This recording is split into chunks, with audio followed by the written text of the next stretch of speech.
பலிகள் செலுத்தியே நாங்கள் உம்மை போற்ற வந்தோம். நன்றி பலிகள் செலுத்தியே நாங்கள் ஆலயம் கூடி வந்தோம். துதி பலிகள் செலுத்தியே நாங்கள் உம்மை போற்ற வந்தோம். கர்த்தர் செய்த நன்மைக்காக நன்றி செலுத்த வந்தோம். நம்மை மறவா அவர் கிருபை எண்ணியே துதிக்க வந்தோம். கர்த்தர் செய்த நன்மைக்காக நன்றி செலுத்த வந்தோம். நம்மை மறவா அவர் கிருபை எண்ணியே துதிக்க வந்தோம்.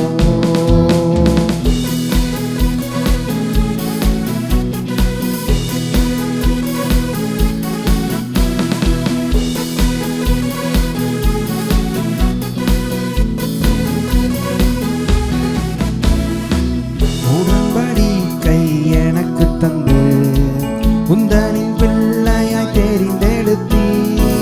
மரணத்தின் விளிம்பில் நின்ற என்னை ஜீவனின் பாதையில் திருப்பி விட்டீ. உடன்படிக்கை எனக்கு தந்து உந்தனின் பிள்ளையாய் தெரிந்தெடுத்தீ. மரணத்தின் விளிம்பில் நின்ற என்னை ஜீவனின் பாதையில் திருப்பி விட்டீ. கர்த்தர் செய்த நன்மைக்காக நன்றி செலுத்த வந்தோம். நம்மை மறவாம் அவர் கிருபை எண்ணியே துதிக்க வந்தோம். கர்த்தர் செய்த நன்மைக்காக நன்றி செலுத்த வந்தோம். நம்மை மறவாம் அவர் கிருபை எண்ணியே துதிக்க வந்தோம். வாதைகள் என்னை சூழ்ந்த போது செட்டைகளாலே என்னை மறைத்தீ. வாதைகள் எல்லாம் காக்கும்படி தூதங்கள் அனுப்பி உதவி செய்தீ. வாதைகள் என்னை சூழ்ந்த போது செட்டைகளாலே என்னை மறைத்தீ. வாதைகள் எல்லாம் காக்கும்படி தூதர்கள் அனுப்பி உதவி செய்தி. கர்த்தர் செய்த நன்மைக்காக நன்றி செலுத்த வந்தோம். நம்மை மறவா அவர் கிருபை எண்ணியே துதிக்க வந்தோம். கர்த்தர் செய்த நன்மைக்காக நன்றி செலுத்த வந்தோம். நம்மை மறவா அவர் கிருபை எண்ணியே துதிக்க வந்தோம். இவைகள் நெருக்கி நின்ற போது அற்புதமாக பெருக வைத்தீ. கண்ணீரின் பாதையில் திகைத்த போது கண்மணியே என்று என்னை அழைத்தீ. இவைகள் நெருக்கி நின்ற போது அற்புதமாக பெருக வைத்தீ.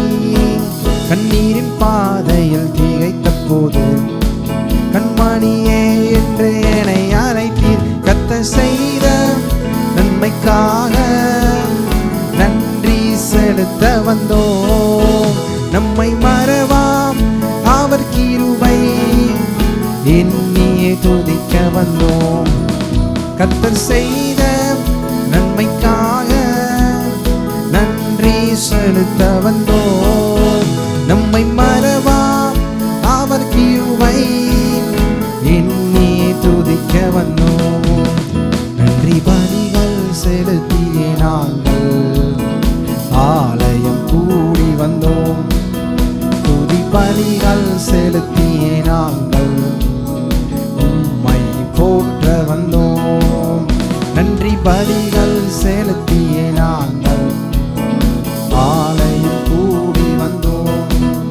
துதி பலிகள் செலுத்தியே நாங்கள் உம்மை போற்ற வந்தோம். கர்த்தர் செய்த நன்மைக்காக நன்றி செலுத்த வந்தோம். நம்மை மறவாம் அவர் கிருபை எண்ணியே துதிக்க வந்தோம்.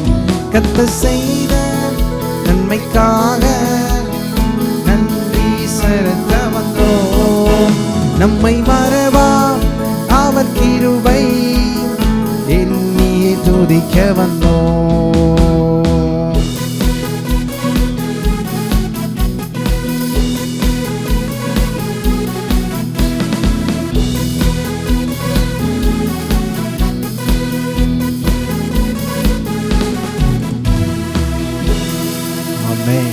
கரங்களை தட்டி கர்த்தரை ஸ்தோத்தரிப்போம்.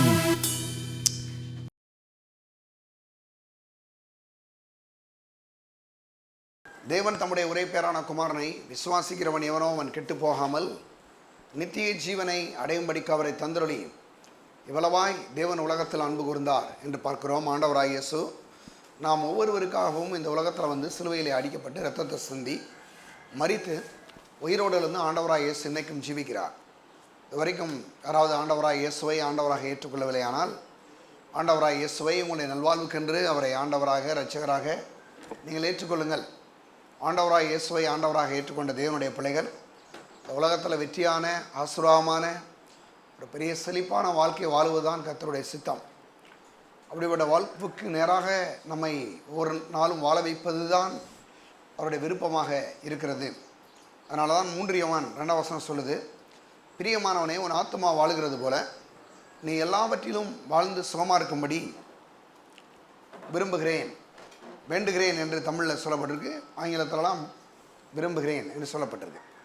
அப்போ வந்து பாருங்கள், பிரியமானவனான ஆண்டவராய் இயேசுவை ஏற்றுக்கொண்ட தேவனுடைய பிள்ளையே, உன் ஆத்துமா வாழ்கிறது போல நீ எல்லாவற்றிலும் வாழ்ந்து சுகமாக செழிப்பாக இருக்கும்படி நான் விரும்புகிறேன் என்று சொல்லி தேவன் சொல்கிறார். அப்போ நம்ம செழிப்பாக இருப்பது சுகமாக இருப்பது கர்த்தருடைய விருப்பமாக சித்தமாக இருக்கிறது. நான் வேதம் சொல்லுது, அவருடைய நாமத்தின் மேல் விசுவாசம் உள்ளவர்களாய் அவரை ஏற்றுக்கொண்டவர்கள் எத்தனை பேர்களோ அத்தனை பேர்களும் தேவனுடைய பிள்ளைகளாகும்படி தேவன் அவர்களுக்கு அதிகாரம் கொடுத்தார். நாம் எல்லாரும் தேவனுடைய பிள்ளைகளாக இருக்கிறபடினாலே தேவன் என்ன சொல்கிறாரு அப்படின்னா, நம்ம நல்லா செழிப்பாக இருக்கணும், சுகமாக இருப்பணும் என்பது அவருடைய விருப்பம். அவருடைய விருப்பத்தோடு கூட நாமும் விரும்பி அப்படிப்பட்ட செழிப்பையும் சுகத்தையும் நாம் இந்த நாட்களில் பெற்று இந்த உலகத்தில் அனுபவிப்பது கர்த்தருடைய சித்தமாக இருக்கிறது. சங்கீதம் 35ஆம் அதிகாரம் 27ஆம் வசனம் சொல்லுது, அவர் ஊழியக்காரருடைய சுகத்தை விரும்புகிற கர்த்தர் என்று. அப்போ ஊழியக்காரருடைய சுகத்தை மட்டுமல்லாமல் ஊழியக்காரருடைய செழிப்பை அவர் விரும்புகிறார். ப்ராஸ்பரஸ் என அந்த வார்த்தையை சொல்லப்பட்டிருக்கு. ஊழியக்காரருடைய சுகத்தை மட்டுமல்லாமல் ஊழியக்காரருடைய செழிப்பை விரும்புகிறார். இன்றைக்கி நாம் எல்லாரும் ஊழியக்காரர்கள் அல்ல, நாம் எல்லாரும் தேவனுடைய பிள்ளைகளாக இருக்கிறோம். அப்படி இருக்கிறபடினாலே இயேசு கிறிஸ்துவின் ரத்தத்தினாலேயே விளைக்கரையும் செலுத்தி நம்மளை வாங்கியிருக்கிறார். நாம் எல்லாரும் அவருடைய பிள்ளைகளாக இருக்கிறோம். வேதம் சொல்லுது, பிள்ளைகளானால் சொந்தருமாமே என்று. அப்போ பிள்ளைகள்லாம் கண்டிப்பாக நம்ம என்ன பண்ணணும், இந்த உலகத்தில் நல்ல செழிப்பாக நல்ல சுகத்தோடு செழிப்போடு நல்ல நீடியாகோடு வாழ்வதுதான் கர்த்தருடைய சித்தம். ஆனால் அநேகர் என்ன சொல்கிறாங்க, இந்த மாதிரி செழிப்பாக இருக்குன்னு அவசியம் இல்லை, கிறிஸ்தவ வாழ்க்கையினாவே இது கண்ணீரும் கவலைகளும் பிரச்சனை இருந்த ஒரு வாழ்க்கை தான், பரலோகத்தில் போய் தான் நம்ம நல்லா இருக்க முடியும் அப்படின்னு அநேகர் வந்து நம்புகிறார்கள். ஆனால் அது வேதத்துக்கு புறம்பான ஒன்று என்பதை நாம் வேதத்தில் பார்க்க முடிகிறது. குறிப்பாக பார்க்கும்போது ஆண்டவருடைய சிருஷ்டிப்பை நாம் பார்த்தோம். சிருஷ்டிப்பை பார்க்குறதுக்கு முன்னால் இன்னொரு வசனத்துக்கு நம்ம போகலாம். எடுங்க, நீதிமொழிகள் 10ஆம் அதிகாரம் 22ஆம் வசனம். அங்கே சொல்கிறாரு, கர்த்தரின் ஆசீர்வாதமே ஐஸ்வரியத்தை தரும், அதனோடு வேதனையை கூட்டார். கர்த்தரின் ஆசீர்வாதமே ஐஸ்வரியத்தை தரும், அதனோடு வேதனையை கூட்டார். அப்போ கர்த்தருடைய ஆசீர்வாதம் வந்து ஒரு தேவனுடைய பிள்ளை மேலே இருக்கும்போது கண்டிப்பாக என்ன ஒரு ஐஸ்வர்யம் இருக்கும். ஆண்டுடைய பிள்ளைகளுடைய வாழ்க்கையில் ஐஸ்வர்யம் இருப்பது ரொம்ப நல்லது. ஏன்னா இன்றைக்கி பாருங்கள், இன்றைக்கி பணம் இல்லாததுனால தான் அநேகர் வந்து குடும்பங்களில் சண்டைகள், சமானம் இல்லை. சில நேரங்களில் அநேகருக்குள்ள தற்கொலை செய்யலாம் என்ற எண்ணம் கூட வருது. இந்த பணம் இல்லாதனால இன்றைக்கி நான் கடனை வாங்கி அந்த கடனுக்கு வட்டியை கட்டி அந்த வட்டி இன்னும் வட்டி பாருங்கள் இன்னும் குட்டியெல்லாம் போட்டு அது என்ன ஆகிடுது, ரொம்ப பெரிய அளவில் போயிடுறாங்க. இப்போ இந்த மாதிரி பண கஷ்டத்தில் வாழ்கிறது தான் கடவுளுடைய சித்தம் இல்லை. ஏன்னா ஆண்டவர் இந்த உலகத்தை உருவாக்கும் போது அப்படி உருவாக்கவில்லை என்பதை நாம் கடந்த வாரமே பார்த்தோம். அதில் வந்து ஆதியாகமம் 1ஆம் அதிகாரத்தை நம்ம பார்க்கும்போது அங்கே தேவன் வந்து அதாவது ஆதியிலே வானத்தையும் பூமியையும் உண்டாக்கினார் என்று பார்த்தோம். அப்போ ஆதியிலே வானத்தையும் பூமியை சிருஷ்டித்த தேவன் அவர் ரொம்ப நல்லா ஒழுங்காக நல்ல வெளிச்சத்தோடு நல்ல ஒழுங்காக நிறைவோடு உண்டாக்கினார். ஆனால் பிசாசு என்ன பண்ணிட்டான், இந்த உலகத்தில் வந்து அவன் இந்த உலகத்தை ஒழுங்கின்மையும் வெறுமையும் இருளுமாக்கிட்டான். ஆனால் 2ஆம் வசனம் சொல்லுது, பூமியானது ஒழுங்கின்மையும் வெறுமையும் இருளுமாய் இருந்தது. ஆழத்தின் மேல் இருள் இருந்தது. தேவ ஆவியான ஜலத்தின் மேல் அசைவாடி கொண்டிருந்தார் என்று பார்க்குறோம். அப்போ இந்த ஒழுங்கின்மையும் வெறுமையும் இருளையும் ஆண்டவர் என்ன பண்ணார்? வெளிச்சம் உண்டாக்கிறது என்றார், வெளிச்சம் உண்டாயிற்று. வேலை செய்கிறார், ஆண்டவரே வேலை செய்கிறாரு. ஒழுங்கின்மையும் வெறுமையும் இருளுமாக இருந்த இந்த உலகத்தை என்ன பண்ணுறாரு? வெளிச்சமாக்குறாரு, ஒழுங்காக்குறாரு, நிறைவாக்குறாரு. அந்த வேலையை தம்முடைய வார்த்தையினாலே அவர் என்ன பண்ணுறாரு? இந்த உலகத்தை மிக அற்புதமாக என்ன செய்கிறாரு? ஒரு சீரமைப்பை கட்டளையிடுகிறார். வெளிச்சத்தை கட்டளையிடுறாரு, நல்ல ஒழுங்கை கட்டளையிடுறாரு, நிறைவை கட்டளையிடுறாரு. எல்லாமே அவர் தம்முடைய வேலையை ஆதியாகமம் 1 வசனத்திலேயே ஆரம்பித்து விட்டார். நம்முடைய தேவனே அவர் நல்ல வேலை செய்யக்கூடிய தேவன் என்பதை நாம் அறிந்து கொள்ள வேண்டும்.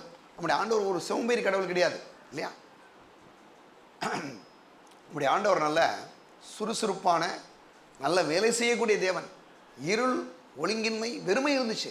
ஆனால் ஒழுங்கின்மையும் வெறுமை இருளாக இருந்த இந்த உலகத்தை அவர் நல்லா வெளிச்சமாக்கினார், ஒழுங்காக்கினார், நிறைவாக மாற்றினார். எல்லாமே அவர் தம்முடைய வேலையை அங்கே ஆரம்பித்தார் என்பதை நாம் கடந்த வாரங்களை பார்த்தோம். வானத்தை உண்டாக்குறார், அடுத்து வானம் உண்டாக்குறார், பூமி உண்டாக்குறாரு. கடல் பாருங்கள் ஜலமெல்லாம் ஒரு இடத்துல சேர்றது, அது கடலாகுது.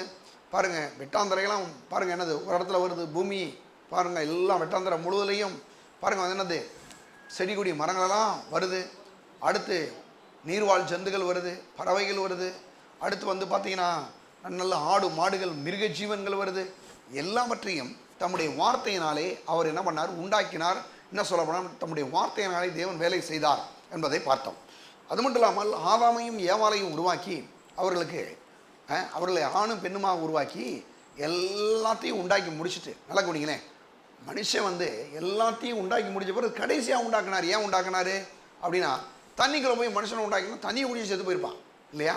ஆனால் கடவுள் என்ன பண்ணார்னா, தண்ணியெல்லாம் ஒரு இடத்துல சேரவும், வெட்டாந்த இடத்துல இருக்கவும், வானம் ஒரு இடத்துல வானம் உண்டாக்கிடவுனார். வானம் உண்டாயிற்று, பூமி உண்டாகுது, செடி கொடி மரங்கள் உண்டாகுது.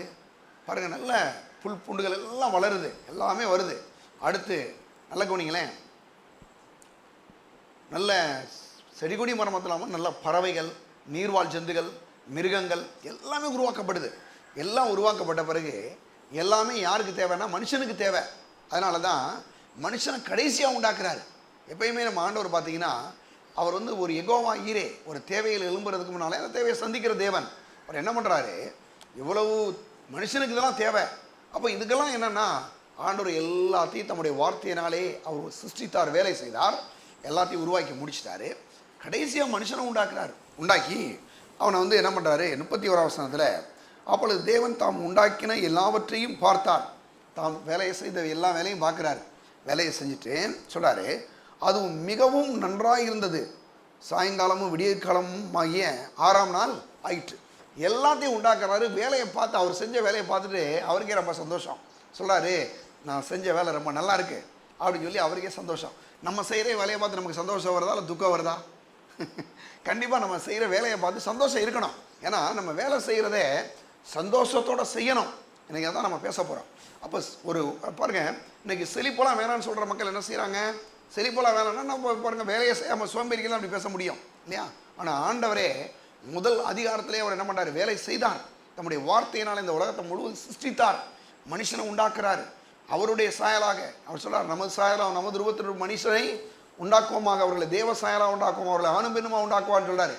சொல்லிட்டு 28ஆம் வசனத்தில், பின்பு தேவன் அவர்களை நோக்கி, நீங்கள் பலுகி பெரிய பூமியை நிரப்பி அதை கீழ்ப்படுத்தி சமுத்திரத்தின் மச்சங்களையும் ஆகாயத்து பறவைகளையும் பூமி மேல் நடமாடுகிற சகல ஜீவசந்துகளை ஆண்டு கொள்ளு என்று சொல்லி தேவன் அவர்களை ஆசீர்வதித்தார். அப்போ மனுஷனுக்கு ஆண்டு கொள்ளக்கூடிய ஒரு வேலையும் கொடுக்குறார். எதை ஆண்டு கொள்ளணும்? இவர் சிருஷ்டித்த எல்லாத்தையும் நீ ஆண்டு கொள்ளணும். அதை எப்படியெல்லாம் கரெக்டாக நடத்தணும், அது எப்படியெல்லாம் நீ நடத்தணும் அப்படின்லாம் அவருக்கு நல்ல ஒரு வேலையை கொடுக்குறார். இந்த பூமி முழுவதையும் எல்லாத்தையும் உண்டாக்கி யார் கையில் கொடுத்தாரு? மனுஷன் கையில் ஆண்டவர் கொடுக்குறார். கொடுத்துட்டு சொல்கிறாரு, கொடுக்குறதுக்கு முன்னால் தாம் வேலை செய்த வேலையை பார்த்த உடனே ஆண்டவருக்கு சந்தோஷம் வந்துருச்சு. சொல்கிறாரு, அவர் செய்த தாம் சிசித்த எல்லாவற்றை கண்ட உடனே அது மிகவும் நன்றாக இருந்தது என்று சொல்லி சந்தோஷப்படுறார். இன்றைக்கி நான் சொல்கிறேன், நம்ம செய்கிற வேலையை பார்க்கும்போது நமக்கே முதல்ல சந்தோஷம் வரணும். நம்ம செய்கிற வேலையை குறித்து நமக்கு துக்கம் வரக்கூடாது. ஒரு மாதிரி கோபமாக சிலருக்கெல்லாம் பாருங்கள், வேலையை கண்டாவே ஒரே கோபந்தான், ஒரே துக்கம்தான். ஆனால் நான் சொல்கிறேன், நம்ம செய்கிற வேலையை நம்ம பார்க்கும்போது அந்த வேலையை பார்க்கும்போதே நமக்கு ஒரு சந்தோஷம் இருக்கணும் இல்லையா? அப்படி கர்த்தர் வந்து இந்த உலகத்தில் எல்லாவற்றையும் உண்டாக்கி முடிச்சுட்டு மனுஷனை ஏதேன் தோட்டத்துக்கு கொண்டு வர்றாரு. அப்படி கொண்டு வந்த உடனே அங்கே பாருங்கள், மனுஷனுக்கு வேலையெல்லாம் எப்படி கொடுக்குறாரு பாருங்களேன். அங்கே பாருங்கள், நான் சொல்கிறேன், இவ்விதமாய் வானம் பாருங்கள், 2ஆம் அதிகாரத்தில், இவ்விதமாய் வானமும் பூமியும் அவைகளின் சர்வசேனை உண்டாக்கப்பட்டு தீர்ந்தன. தேவன் தாம் செய்த தம்முடைய கிரியைகளை 7ஆம் நாளிலே நிறைவேற்றி தாம் உண்டாக்கின தம்முடைய கிரியைகளை எல்லாம் முடித்த பின்பு 7ஆம் நாள் ஓய்ந்திருந்தார். எல்லா நாளையும் ஆண்டவர் என்ன பண்ணார்? 6 நாள் வேலை செஞ்சார். ஆண்டவரே வேலை செஞ்சுட்டு 7ஆம் நாள் என்ன பண்ணியிருக்காரு? நல்ல ஓய்வு எடுக்கிறார். ஓய்வுனா நல்லா அவர் உண்டாக்குனதை அப்புறம் அப்படியே பார்த்து ரசிக்கிறார். இன்றைக்கி நான் சொல்கிறேன், நம்ம பேருக்கு வேலை செய்கிற நேரம் தான் ஓய்வு. பார்த்துருக்கீங்களா? வேலை செஞ்சுட்டு இருக்கும்போது பார்த்தீங்க 10 தடவை போவான் எங்கேயாவது போய், சார் கொஞ்சம் இருங்க சார், உட்காந்து வந்தார் சார். நான் சொல்கிறேன் பாருங்கள், வேலை செய்கிற நேரங்களில் ஆண்டவர் வேலை செஞ்சாருங்க இல்லையா? ஓய்ந்திருக்க நேரத்தில் ஓய்ந்திருக்கிறார். சில ஆளுகளுக்கு பார்த்தீங்கன்னா வாரத்தில் எல்லா நாளும் ஓய்ந்துருந்துட்டு 7ஆம் நாளைக்கு பாருங்கள், ஆண்டவர் சர்ச்சுக்கு ஒரு அன்றைக்கி தான் வேலைக்கு போவான். பார்த்துருக்கீங்களா? அது ஒரு குரூப் இருக்குது. ரெண்டுமே ஆப்போசிட்டாக இருக்கிறது பாருங்கள். நான் சொல்கிறேங்க, என்ன பண்ணணும்னா 6 நாளும் கடவுள் வந்து ஆண்டவர் நம்ம வேலை செய்ய கொடுத்துருக்காருன்னு வச்சுக்கோங்க. ஏன்னா அவரே அப்படி தான் வேலை செய்திருக்கிறார் இல்லையா? ஆனால் 7ஆம் நாள் யாருக்குரியது? ஆண்டவருக்குரியது. ஆண்டவர் ஆராதிக்கும்படி, ஆண்டவரை ஸ்தோத்தரிக்கும்படி, ஆண்டவரை மைமைப்படுத்தும்படி கர்த்தர் வந்து கொடுத்துருக்கிறார். இதை இன்னைக்கு ரொம்ப பேர் பாருங்க, நான் ஆராதனைக்கு வராமல் இருந்துட்டு போய் வேலை செய்யறலாம் பாருங்க, எல்லாம் பூரா ஏட்டிக்க முடியாமல் ஒன்றும் இல்லாமல் கஷ்டப்பட்டுட்டு. ஆனால் நான் சொல்கிறேன், இந்த 7ஆம் நாளில் ஓய்ந்திருந்தார் இல்லையா? என்ன ஓய்ந்திருந்தாருன்னா, நான் நினைக்கிறேன் அன்னைக்கு அவர் பார்த்த எல்லாரையும் பார்த்து ரசித்திருப்பார். இன்னும் சொல்ல போனால் மனுஷன் கூட நல்ல டைம் இன்னும் கொஞ்சம் நேரம் செலவிட்டுருப்பார்னு நினைக்கிறேன். ஏன்னா அந்த ஓய்வு நாள் அன்னைக்கு மனுஷனை எல்லாத்தையும் உண்டாக்கினார் கர்த்தர். எதுக்கு தெரியுமா? மனுஷனுக்காக. ஆனால் மனுஷனை யாருக்கு உண்டாக்கினார் தெரியுமா? எதுக்காக உண்டாக்கினார்னா அவருக்காக உண்டாக்கினார். அப்போ உண்டாக்கி நல்லா பாருங்க, அந்த நாள் அவர் ஓய்ந்திருந்தார். அடுத்து சொல்லுது, தேவன் தாம் சிருஷ்டித்து உண்டு பண்ணின தம்முடைய கிரியைகளை எல்லாம் முடித்த பின்பு அதில் ஓய்ந்திருந்தபடியா தேவன் 7ஆம் நாளை ஆசீர்வதித்து அதை பரிசுத்தமாக்கினார். வாரத்தில் 6 நாள் வேலை செய்யக்கூடிய நாள். ஆனால் 7ஆம் நாள் எப்படிப்பட்ட நாள்னா அது பரிசுத்தமான நாள். ஏன்னா பரிசுத்த தேவனை ஆராதிக்கக்கூடிய ஒரு நாள். பரிசுத்த தேவனை ஞாயிற்றுக்கிழமை ஆச்சுன்னா அவரை ஆராதிக்கணுன்ற எண்ணம் ஏற்படணும் இல்லையா? ரொம்ப முக்கியமான விஷயம். அந்த நாளை வேற எதுவும் கொடுக்கக்கூடாது. நிறைய நேரங்கள் பாருங்கள், அந்த பரிசுத்த நாள் அன்றைக்கி தான் கல்யாணம் வைக்கிறான். ஆண்டவர் இருந்து ஆட்டையை போடுறாங்க, நாளை எடுத்துக்கிறான் பாருங்கள். அன்னைக்கு அந்த கல்யாணம் ஞாயிற்றுக்கிழமை வச்சா தாங்க நிறைய வரும்படி வருன்றான் ஒரு ஆள். போனது கொடுத்தாலும் அவங்களுக்கு என்ன தான் சார் தெரியும், அப்போ தான் சார் கரெக்டாக கொடுப்பான். நீங்கள் வேறு புதன்கிழமை வேறு வெள்ளிக்கிழமை என்னமோ ஒரு நாளில் வச்சோம்னா இவன் கொடுப்பான். ஞாயிற்றுக்கிழமை அன்றைக்கி தான் லீவை போட்டு வாங்க உட்காந்துருக்கான், வந்து சோறை தின்னுட்டு ஏதாவது கொடுத்துட்டு போவான் அப்படின்றான் ஒரு ஆள். நான் சொல்கிறேன் அருமையானவர்களே, இந்த நாள் இது பரிசுத்தமான நாள், பரிசுத்த தேவனை ஆராதிக்கக்கூடிய ஒரு நாள். அப்படிப்பட்ட ஒரு நாளாக இது இருக்கிறது அன்னைக்கு இருந்தார். அது மட்டும் இல்லாமல் அங்கே சொல்லப்பட்டிருக்கு, தேவனாய கர்த்தர் பூமியையும் வானத்தையும் உண்டாக்கின நாளிலே வானமும் பூமியும் சிருஷ்டிக்கப்பட்ட வரலாறு இவைகளே. பாருங்கள், அங்கே பார்த்தீங்கன்னா என்ன செய்யப்பட்டிருக்குன்னா நிறையா விஷயம் நடக்குது. அதில் இன்னும் ஒரு சில விஷயங்களை நான் சொல்கிறேன் பாருங்கள். தேவனாய கர்த்தர் மனுஷனை 7ஆம் வசனத்தில் 2ஆம் அதிகாரம் 7ஆம் வசனத்தில், தேவனாய கர்த்தர் மனுஷனை பூமியின் மண்ணினாலே உருவாக்கி ஜீவ சுவாஸ் தேவன் ஆசையிலே ஊதினார். மனுஷன் ஜீவ ஆத்மாவானான். தேவனாய கர்த்தர் கிழக்கே ஏதேன் தோட்டத்திலே என்னும் ஒரு தோட்டத்தை உண்டாக்கி தாம் உருவாக்கின மனுஷனை அதிலே வைத்தார். தேவனாய கர்த்தர் பார்வைக்கு அழகும் பசுப்புக்கு நலவும் சகலவிதமான விருட்சங்களும் தோட்டத்தின் நடுவிலே ஜீவ விருட்சத்தையும் நன்மை தீமை அறியத்தக்க விருட்சத்தையும் பூமியின் முளைக்க பண்ணினார். தோட்டத்துக்கு தண்ணீர் பாயும்படி ஏதேனிலிருந்து ஒரு நதி ஓடிற்று. அங்கே பிரிந்து 4 பெரிய ஆறுகளாயிற்று. முதலாம் ஆற்றுக்கு பைசோன் என்று பேர். அது ஆவிலா தேசம் முழுவதையும் சுற்றி ஓடும். அவ்விடத்தில் பொன் விளையும். அந்த தேசத்தின் பொன் நல்லது. அவ்விடத்தில் பீதோலகம் கோமத கல்லும் உண்டு. 2ஆம் ஆற்றுக்கு கீசோன் என்று பேர். அது எத்தியோப்பிய தேசம் முழுவதையும் சுற்றி ஓடும். 3ஆம் ஆற்றுக்கு இத்தகேல் என்று பேர். அது அசிரியாவுக்கு கிழக்கே ஓடும். 4ஆம் ஆற்றுக்கு ஐப்ராத் என்று பேர். தேவனாய் கர்த்தர் மனுஷனை ஏதேன் தோட்டத்தில் அழைத்து கொண்டு வந்து அதை பண்படுத்தவும் காக்கவும் வைத்தார். என்ன பண்ணுறாரு? மனுஷனை தோட்டத்தை உண்டாக்கியாச்சு. உண்டாக்கிட்டு ஓய்வு நாள் முடிஞ்சோன்னா அவனுக்கு என்ன கொடுக்குறாரு? தோட்டத்தை உண்டாக்குறதுக்கு அவர் 6 நாள் வேலை செய்கிறாரு. அதெல்லாம் நீங்கள் கவனிக்கணும். அவர் 6 நாள் வேலை செஞ்சு முடிச்சாச்சு. 7ஆம் நாள் அன்னைக்கு ஆண்டவரே ஓய்ந்திருக்கிறாரு. எதுக்கு? அது ஒரு பரிசுத்தமான நாள், அவரை ஆராதிக்கக்கூடிய நாள். நான் நினைக்கிறேன் அந்த இடத்துல ஆண்டவரே அவர் உருவாக்கின எல்லாவற்றையும் ரசித்து கொண்டிருந்திருப்பார். மனுஷனை உருவாக்கி அந்த மனுஷனோடு கூட உறவாடி கொண்டிருந்திருப்பார். அங்கே அதான் நடந்திருக்கு. திரும்ப என்ன பண்ணாரு? 6 நாள் முடிஞ்சிச்சு, 7ஆம் நாள் முடிச்சு நேரம் இவனை கூப்பிட்டு வந்தார். யாரை? ஆதாமை கூப்பிட்டு வந்து ஏதேன் தோட்டத்துக்கு கொண்டு வந்தார். கொண்டு வந்து அந்த தோட்டத்தை பாருங்களேன், தேவனாய் கர்த்தர் மனுஷனை ஏதேன் தோட்டத்தில் அழைத்து கொண்டு வந்து அதை பண்படுத்தவும் காக்கவும் இப்போ மனுஷனுக்கு வேலையை கொடுக்குறாரு. நல்ல குனிங்க, அவரும் ஏற்கனவே 6 நாள் வேலை செஞ்சு முடிச்சாச்சு. 7 நாளில் ஓய்ந்து இருந்தார். இப்போ திரும்ப ஆரம்பிக்கிறாரு. இப்போ இவனுக்கு வேலை கொடுக்குறாரு. என்ன வேலை அப்படின்னா, இவன் இப்போ என்ன பண்ணுறான்? வேலை செய்யணும். மனுஷன் வேலை செய்யணும். எப்படி வேலை செய்யணுமா பாருங்க. தேவனாய் கர்த்தர் மனுஷனை ஏதேன் தோட்டத்தை அழைத்து கொண்டு வந்து அதை பண்படுத்தவும் அதை காக்கவும் வைத்தார். நல்ல குனிங்க, மனுஷன் வேலை செய்கிறது எவ்வளோ நல்லது தெரியுமா? ஒரு ஆள் போய் இன்னைக்கு காட்டில் போய் மம்பட்டி எடுத்து வேலை செய்கிறாருன்னு வச்சுங்க, ஏதோ ஒரு வேலை காட்டில் செய்கிறாரோ அல்லது ஏதோ ஒன்று செய்கிறாரு, இல்லை காலையில் ஏதோ ஒரு வேலையை செய்கிறோம். வேலை செய்கிறது மனுஷனுக்கு நல்லது. ரொம்ப பேருக்கு பாருங்கள், வேலை செய்கிறத கண்டாவே கோபமாக வருது. வேலைக்கு காலையில் எந்திரின்னு சொன்னாவே ஐயோன்னு எந்திரிக்கிறான். எங்கே வேலை நடக்கும்?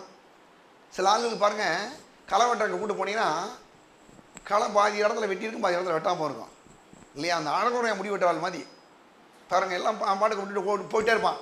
நீங்கள் இப்போ அப்புறம் காட்டுக்காரன் கூட்டியே என்ன அதை விட்டுட்டு போனேன், அது வந்துங்க அதெல்லாம் சரியாக போங்க அப்படின்வான். இப்படியெல்லாம் சில ஆள்லாம் பாருங்கள் இருக்குது பாருங்கள். இந்த மாதிரி எல்லாம் என்ன செய்யலாம்? வேலை செய்கிறது இஷ்டம் இல்லாமல் வந்து வேலை செய்கிறது. ஆனால் நான் சொல்கிறேன், களை வெட்டினா கூட கரெக்டாக வெட்டணும் இல்லையா? அப்போ என்ன வேலை செய்கிறோமோ அந்த வேலையை கரெக்டாக செய்ய கற்றுக்கணும் பாருங்கள். நல்லா வேலை செய்யணும். இந்த சோம்பேறியை தான் பாருங்கள் வந்து செழிப்பெல்லாம் வேணான்றான் பாருங்கள். காசு வேணாம் ஒன்று வேணாம்னா இவன் வேலைக்கே போகிறதில்ல போல. வேலைக்கு போகாதவங்க இந்த மாதிரிலாம் வந்து எனக்கு செழிப்பு வேணாம், பணம் வேணாம். நீங்கள் வேலை செஞ்சீங்கன்னாவே கையில் பணம் வந்துடும் தெரியுமா உங்களுக்கு இல்லையா? இன்னைக்கு பாருங்கள் எவ்வளோ வேலை செய்கிறாங்க மக்கள். ஒரு நாளைக்கு வேலை செய்கிறதுக்கு தான் இருக்கிறதுல அதிகமான நேரங்கள் வந்து எடுத்துக்கிறாங்களாம். ஒரு நாளைக்கு கிட்டத்தட்ட 10லேருந்து 12 மணி நேரம் வேலை செய்கிறாங்க மக்கள். காலையில் பாருங்கள் 1 மணி நேரம் இங்கேருந்து வண்டி எடுத்து போய் அங்கே வேலை செய்கிற இடத்துக்கு போகிறதுக்கு ஒரு மணி நேரம் ஆயிரும். திரும்ப அங்கே 8 மணி நேரம் கரெக்டாக வேலை. திரும்ப 8 மணி நேரத்துக்கு பிறகு வீட்டுக்கு வந்து சேரக்கு ஒரு 1 மணி நேரம் 10 மணி நேரம் ஆகிப்போச்சு. இருக்கிறதுல 24 மணி நேரத்தில் அதிகமான நேரம் எதனா வேலைக்கு தான் கொடுக்குறாங்க மக்கள். இன்னும் சில வியாபாரியெல்லாம் எடுத்துட்டிங்கன்னா அவன் 14 மணி நேரம் 15 மணி நேரம் கூட வேலை செய்வான். 5 மணி நேரம் தான் தூங்குறான். அந்த ஆள் என்ன பண்ணுறது? அவ்வளோ வேலை செய்கிறாங்க. ஏன் வேலை செய்கிறாங்கன்னா அந்த வேலையை வந்து நேசிச்சே செய்கிறாங்க. ஒரு சிலர்லாம், ஒரு சிலருக்கு வேலை செய்கிறக்கே பிடிக்கல, உட்கார முடியலை சிலர்லாம். நான் சொல்கிறேன், வேலை செய்கிற இடத்துல பாருங்கள் நின்றுட்டு நல்ல வேலை செய்யணும், வேலை செய்யணும். அப்போ சிலர்லாம் சொல்கிறது வேலையே கிடைக்க மாட்டுதுங்க, வேலை கிடைக்க மாட்டுதா? வேலையை கடவுள் கொடுத்துருக்கிறார். நான் சொல்கிற வேலை பாருங்கள், ஆண்டவர் சொல்கிறாரு, தேவனாய் கர்த்தர் மனுஷனை ஏதேன் தோட்டத்தில் அழைத்து கொண்டு வந்து அதை பண்படுத்தவும் காக்கவும் வைத்தார். அப்போ வேலையை வந்து கொடுத்தது யார்? ஆண்டவர் தான் கொடுத்துருக்கிறாரு. இன்றைக்கி நம்ம ஒன்று சொல்லணும், நீங்கள் என்ன வேலை செஞ்சாலும் சரி, வீட்டில் வந்து பாத்திரம் விளக்கினா கூட, வீட்டில் சமைச்சா கூட, வீட்டில் அல்லது நீங்கள் எங்கேயாவது ஒரு இடத்துல வேலை செஞ்சா கூட அந்த ஓனர் தான் அவர் இருக்கார். அவர் பார்க்குறாரு பார்க்கல, இல்லை உங்கள் சூப்பர்வைசர் உங்களை பார்க்குறாரு பார்க்கல, உங்கள் மேனேஜர் உங்களை பார்க்குறாரு பார்க்கல, ஒரு காட்டுக்கே வேலை செய்ய போகிறீங்க, அந்த காட்டுக்காரர் இருக்கிறாரு இல்லை. சொல்கிறேன், இவங்க வந்து நம்மளை ஆசிரியக்க போகிறது கிடையாது. நம்முடைய ஆண்டவர், அவர் தான் நம்முடைய ஓனர், அவர் தான் நம்முடைய முதலாளி. இந்த உலகத்தில் இருக்க எல்லாவற்றுக்கும் முதலாளி யார் தான்? நம்முடைய ஆண்டவர். அந்த அடிப்படையிலே நம்ம உண்மையாக வேலை செய்வோமே ஆனால் நம்மளை தேவன் என்ன செய்வாருங்க? ஆசீர்வதிப்பார். கண்டிப்பாக செழிப்பு நம்முடைய வாழ்க்கையில் எப்பொழுதுமே இருக்கும். அது மட்டும் இல்லாமல் அங்கே பார்க்குறோம், அவர் பண்படுத்தவும் காக்கவும் வைத்தார். சரி, இப்படி பண்படுத்தவும் காக்கவும் வைத்தார்ல, அங்கே சொல்லப்பட்டிருக்கு. நம்ம நீதிமொழிகள் 10ஆம் அதிகாரம் 22ஆம் வசனத்தில் வாசிக்கிறோம், கர்த்தருடைய ஆசீர்வாதமே ஐஸ்வர்யத்தை தரும், அதனோட வேதனையை கூட்டார். அப்போ கர்த்தருடைய ஆசீர்வாதம் வந்து ஒரு மனுஷன் மேலே இருக்குனாவே கண்டிப்பாக அந்த ஆள் எப்படிப்பட்ட ஆளாக இருப்பார்? ஐஸ்வர்யவான தான் இருக்க முடியும். ஏன்னா வேதம் சொல்லுது, அப்படி நான் சொல்லலை. என்ன சொல்லுது? கர்த்தருடைய ஆசீர்வாதமே ஐஸ்வர்யத்தை தரும், அதனோடு வேதனையை கூட்டார். அப்போ கர்த்தர் நம்மளை ஆசீர்வதிச்சார்னா அதனால நமக்கு எந்த பிரச்சனையும் வரவே வராதுங்க. ஒரு நாளும் நீங்கள் கையில் காசு இருக்கிறனால உங்களுக்கு வியாதி வந்துடும், உங்களுக்கு கையில் காசு இருந்தால் அந்த பிரச்சனை வந்து இந்த பிரச்சனை வந்துடும், கிடையவே கிடையாது. நல்லா கவனிங்க, கையில் பணத்தை கொடுக்குறவரே யார் தான்? கர்த்தர் தான். அவர் தான் கொடுக்குறார். வேற சொல்லுது, இந்நாளில் உண்டாயிருக்கிறது போல ஐஸ்வர்யத்தை சம்பாதிக்கிறதுக்கான பலனை கொடுக்கிறவர் என்று வேதம் சொல்லுது. அப்போ கர்த்தருடைய ஆசீர்வாதமே ஐஸ்வர்யத்தை தரும், அதனோடு வேதனையை கூட்டார். அப்போ இப்போ பாருங்கள், வந்து வேதனை மட்டும் இல்லாமல் இன்றைக்கி வேர்வை வேறு சொல்கிறாங்க மக்கள்லாம், நெற்றி வேர்வை நிலத்தில் சிந்தி தாங்க இன்றைக்கி சாப்பிடணும் அப்படின்னு. இது வந்து இது ஆண்டவர் கொடுத்த ஆசீர்வாதம் இல்லை, இது முழுக்க முழுக்க ஒரு சாபம். இன்றைக்கி மக்கள் வந்து நெற்றி வேர்வை சிந்தி நல்லா கஷ்டப்பட்டு வேலை செய்கிறாங்க இல்லையா? அது வந்து கர்த்தர் வந்து வேலையை கொடுத்தது வந்து நல்ல ஆசீர்வாதம் தான். ஆனால் இவங்க என்னைக்கு ஆண்டவரை பாருங்கள், ஆண்டவர் ஏதேன் தோட்டத்தில் அவனை வச்சோன்னு அவன் சொன்னார், நன்மை தீமையை அறியத்தக்க விருட்சத்தின் கனியை புசிக்க வேண்டாம், அதை நீ புசிக்கும் நாளிலே சாகவே சாவாய். இவன் என்னைக்கு போய் அந்த மரத்தின் கனியை பறித்து சாப்பிட்டானோ, ஆண்டவருக்கு கீழ்ப்படியாமல் போய் பிசாசு வார்த்தைக்கு கேட்டு கீழ்ப்படிஞ்சு ஆண்டவரை நிராகரித்து தள்ளினானோ, அதனால தான் பாருங்கள் இந்த உலகத்தில் அவனுக்கு முள்ளும் குறுக்கும் விளைவித்தது. வேற சொல்லுது பாருங்களேன், நான் வாசிக்கிறேன். 3ஆம் அதிகாரங்க, ஆதியாகமம் 3ஆம் அதிகாரம் 18ஆம் வசனம் பாருங்க, நான் வாசிக்கிறேன். நீ பூமியிலிருந்து எடுக்கப்பட்டபடியால் பூமிக்கு திரும்ப மட்டும், உன் முகத்தின் வேர்வையால் ஆகாரம் புசிப்பாய், நீ மண்ணாய் இருக்கிறாய், மண்ணுக்கு திரும்புவாய். பாருங்க சொல்லப்பட்டிருக்கு. அதுக்கு முன்னால் வசனம் பாருங்களேன், 18ஆம் வசனத்தில், அது உனக்கு முள்ளும் குறுக்கும் உழைப்பிக்கும் வெளியின் பயிர்வைகளை புசிப்பாய். பூமியில் பாருங்க, இன்னைக்கு ஒரு விவசாயம் நடத்துறதுக்கு நல்லா கவனிங்களேன், ஒரு நெல்லை விதைக்கணும், அல்லது ஒரு நல்ல கரும்பு போடணும், அல்லது மற்ற ஏதோ வாழை போடணும், இதெல்லாம் நஞ்சை பயிர்னு சொல்கிறாங்க. புஞ்சை பயிர்னு ஒன்று இருக்குது இல்லையா? அது இந்த சொல்லப்போனால் முத்து சோளம், பருத்தி, இந்த மாதிரி சில பொருட்கள், இதெல்லாம் புஞ்சை விவசாயம் சொல்கிறாங்க. நஞ்சை புஞ்சைன்னு ரெண்டாக பிரிக்கிறாங்க. இந்த புஞ்சைக்கு நஞ்சைக்கு என்ன வித்தியாசம்னா, நஞ்சைனா கல்லெல்லாம் இருக்காது, ரொம்ப நல்லா இருக்கும், நிலமே பார்க்க அழகாக இருக்கும், மண் நல்லா செம்மண்ணாக இருக்கும், இல்லைன்னா ஒரு மாதிரி நல்ல விவசாயத்துக்கு ஏற்றதாக இருக்கும். புஞ்சைனா அதுக்குள்ளே என்ன இருக்குன்னா கல் நிறையா இருக்கும்.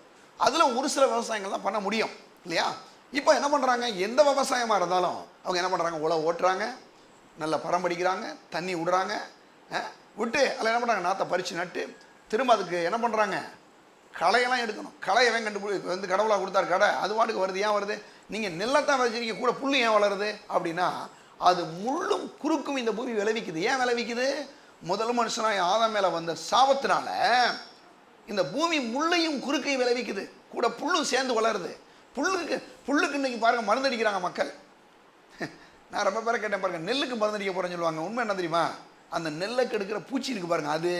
அப்புறம் என்ன பண்ணுவாங்கன்னா, அந்த புல் இதெல்லாம் வளராமல் இருக்கிறது, களையெல்லாம் வளராமல் இருக்குது, இந்த களைக்கொல்லி மருந்தெல்லாம் அடிக்கிறாங்க. இதெல்லாம் எப்படி வந்துச்சு தெரியுமா? ஆதாம் செய்த அந்த பாவத்து நிமித்தம் ஒரு சாபக்கேடு பூமியில். புரியுதா உங்களுக்கு? இவ்வளவு களையும் இவ்வளவு புல்லையும் இவ்வளவு முள்ளையும் கடவுளுக்கு உண்டாக்கினாரா? கிடையாதுங்க. இதெல்லாம் இதெல்லாம் என்ன ஆச்சுன்னா, பூரா அந்த ஆதாம் செஞ்ச பாவத்து நிமித்தம் ஒரு சாபக்கேடு.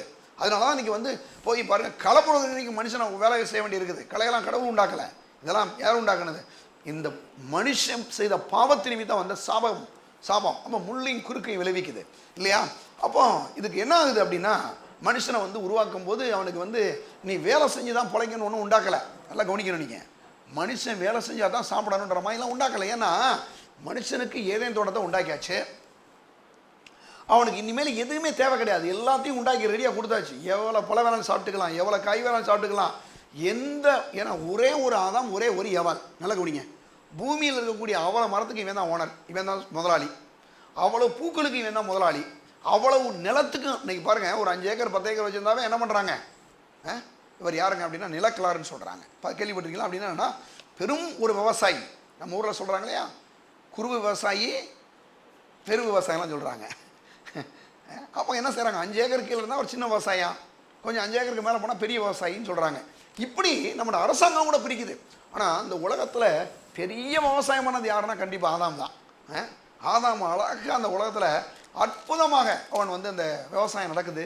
அவனுக்கு ஒரு பிரச்சனை கிடையாது, எல்லா காடும் இவன் காடு தான், எந்த நிலை எடுத்தாலும் இவன் நிலம் தான், இவனுக்கு இவன் வேற யாருமே கிடையாது. அப்படின்னா இவன் வேலை செய்து ஆகணுமானவன் கிடையாது. ஏன்னா வேலை செஞ்சு தான் சாப்பிட வேணுன்ற அவசியம் கிடையாது, எந்த நிர்பந்தமும் கிடையாது.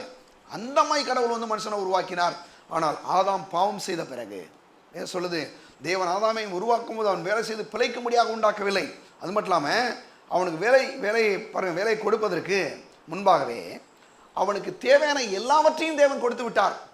இன்னைக்கு மனுஷன் போய் வேலை செஞ்சால் தானே இதை வாங்கணும் அதை வாங்கணும், கையில் காசு இல்லைங்க, இதை வாங்கணுங்க அதை வாங்கணுங்க, ஆனால் பணம் இல்லைங்க அப்படின்னு ஏன் சொல்கிறான் அப்படின்னா, அவனுக்கு நல்ல வேலை கிடையாது, நல்ல சம்பாத்தியம் கிடையாது இல்லையா?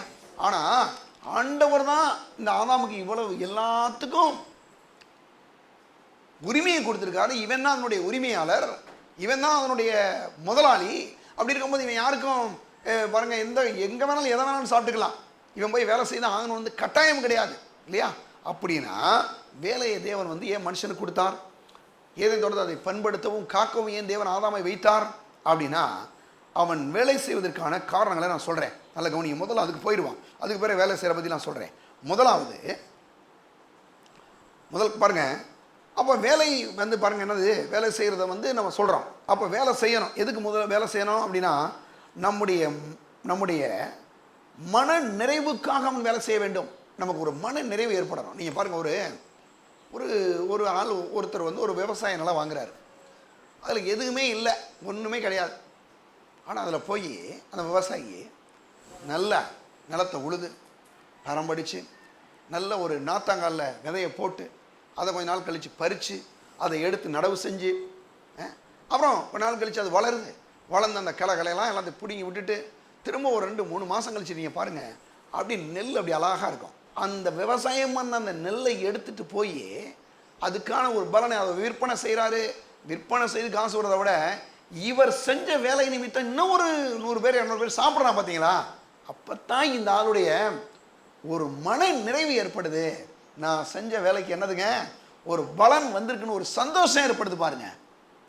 அந்த மன நிறைவை மனுஷன் பெற்றுக்கொள்ளும்படியாகவே தேவன் மனுஷனுக்கு வேலையை கொடுத்தார். முதல் காரணம். அப்போ வேலை எது கடவுள் கொடுத்தாரு தெரியுமா உங்களுக்கு அப்படின்னா, முதலாவது மனுஷனுக்கு அந்த வேலை செய்யும் போது ஒரு மன நிறைவு உண்டாகிறது. அதுக்கு தான் வேலை கொடுத்தார். 2வது பாயிண்ட் போகலாம். 2வது, அவர் நம்முடைய ஆற்றலை வெளிப்படுத்தும்படியாக. 2வது பாருங்களேன், வேலை செய்யும் போது நமக்கு என்ன திறமை இருக்குன்றத கண்டுபிடிக்கிறோம்.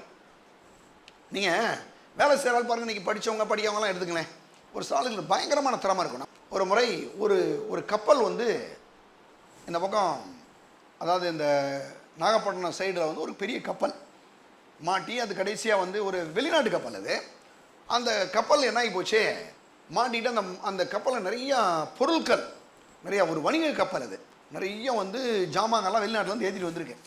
இதை பாருங்கள் என்ன ஆகி போச்சு, அந்த கப்பல் போய் மாட்டிக்கிட்டு கடைசியாக வந்து சென்னையில் கொண்டு போயிட்டாங்க.